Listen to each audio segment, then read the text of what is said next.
la première partie du projet, il y a des perspectives.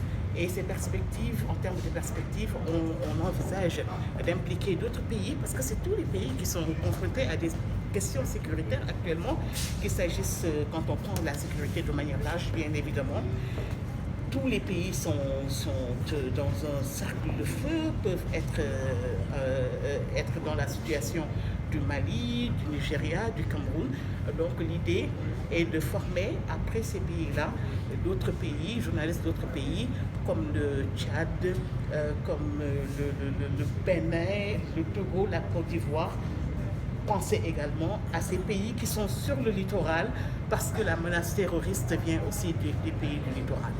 Tout à l'heure, vous avez parlé de questions de sécurité, surtout avec les journalistes, des fois qui rencontrent d'énormes difficultés dans l'exercice de leurs fonctions avec les forces de l'ordre tout à l'heure. Ouais.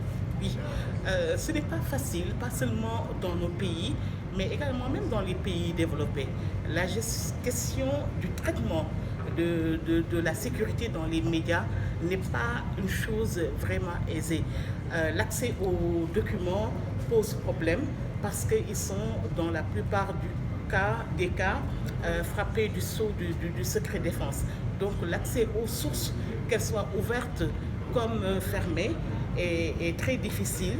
C'est également très risqué de travailler sur ces questions-là.